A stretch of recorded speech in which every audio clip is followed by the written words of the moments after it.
जया एकादशी व्रत कथा। कृष्णाय वासुदेवाय हरे परमात्मने प्रणतः कलेशनाशाय गोविंदाय नमो नमः। माघ मास के शुक्ल पक्ष की एकादशी तिथि को जया एकादशी तिथि या जया एकादशी का व्रत रखा जाता है। इस साल 8 फरवरी 2025 को जया एकादशी मनाई जाएगी। इस तिथि पर भगवान विष्णु और माता लक्ष्मी की पूजा करने से व्रतधारी के समस्त कष्ट का निवारण होता है। साथ ही पिशाच भूत प्रेत से की योनि न मिलकर मोक्ष को प्राप्त होते हैं। अगर आप जया एकादशी का उपवास नहीं कर पा रहे तो भी श्रद्धापूर्वक भगवान का भजन कीर्तन पूजा जप करें, इससे भी मोक्ष की प्राप्ति होती है। इस दिन पूर्ण श्रद्धा भक्ति भाव से पूजा करने से भगवान विष्णु माँ लक्ष्मी की कृपा भक्तों को मिलती है। इस वर्ष एकादशी मर्गशीर्षा नक्षत्र बन रहा है, जिस पर वे घटी योग का संयोग है। ऐसे में जया एकादशी व्रत कथा का पाठ करने से, कथा सुनने से व्यक्ति की सारी समस्याओं का निवारण होता है। इसे हर व्यक्ति की चाह एक ही है, मोक्ष प्राप्त करना, बार बार जन्म मृत्यु के बंधन से छुटकारा पाना। तो एकादशी का यह व्रत यही मोक्ष दिलाता है। वैसे तो एक साल में 24 एकादशी आती है और हर एकादशी का अपना महत्व होता है। जया एकादशी का भी बहुत अधिक महत्व है।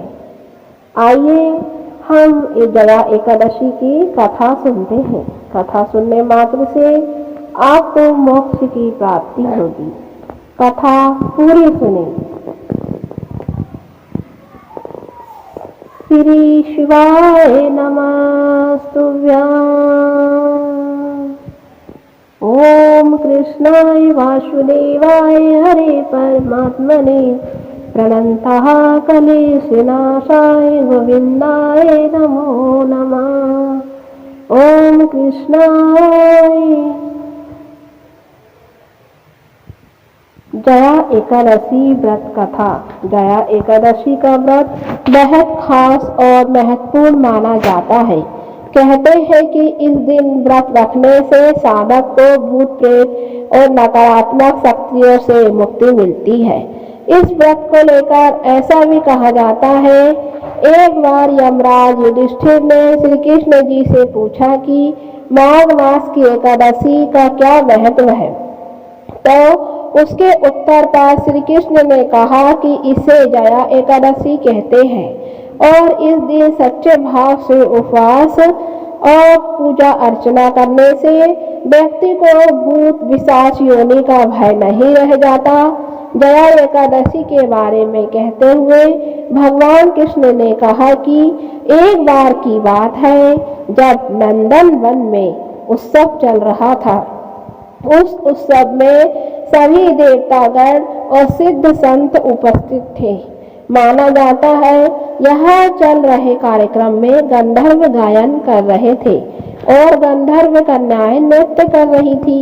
इस समय नृत्यांगना पुष्पवती सभा में गायन कर रहे माल्यवान नाम के गंधर्व पर मोहित हो गई। इसके बाद वह अपने प्रबल आकर्षण के कारण सभा के सभी मर्यादा को भूलकर नृत्य करने लगी थी। वह इस तरह से नृत्य कर रही थी माल्यवान भी उसकी ओर आकर्षित हो जाए। फिर माल्यवान भी उसकी ओर आकर्षित होते हुए अपनी सुध बुध खो बैठा और वह अपने गायन की मर्यादा से भटक गया। दोनों के इस अपकर्म से क्रोधित देवराज इंद्र ने उन्हें श्राप दे दिया था। माना जाता है कि वह श्राप था कि वह दोनों ही स्वर्ग से वंचित हो जाए। इतना ही नहीं, पृथ्वी पर अति नीच पिशाच योनि को प्राप्त हो। कहते हैं देवराज इंद्र के प्रभाव से वह दोनों पिशाच बन गए। फिर एक दिन वह दोनों ही अत्यंत दुखी थे, जिस कारण उन्होंने सिर्फ फलाहार का सेवन किया। उसी दिन रात को ठंड के कारण उन दोनों की मृत्यु हो गई। ऐसा माना जाता है उस दिन संयोग से माघ शुक्ल पक्ष की एकादशी तिथि थी, इसलिए जाने अनजाने में जया एकादशी का व्रत होने पर उन दोनों का पिशाच योनि से मुक्ति प्राप्त हो गई और फिर मुक्ति मिलने के बाद वह दोनों पहले से कई ज्यादा सौंदर्यवान हो गए। साथ ही उन्हें पुनः स्वर्गलोक के स्थान भी प्राप्त हो गया। इस बात से आश्चर्यचकित देवराज इंद्र ने उन दोनों से पूछा कि आखिर तुम इस श्राप से कैसे मुक्त हुए। देवराज इंद्र के सवाल का उत्तर देते हुए गंधर्व ने यह बताया, भगवान विष्णु की जया एकादशी के व्रत का प्रभाव है। इस प्रकार गंधर्व कन्या को सारे पाप नष्ट हो गए। इस प्रकार एकादशी व्रत का बहुत अधिक महत्व है। हर व्यक्ति को यह कथा मन से सुननी चाहिए। श्रद्धा भाव से यह व्रत करने से मोक्ष की प्राप्ति होती है। ओम कृष्णाय नमः।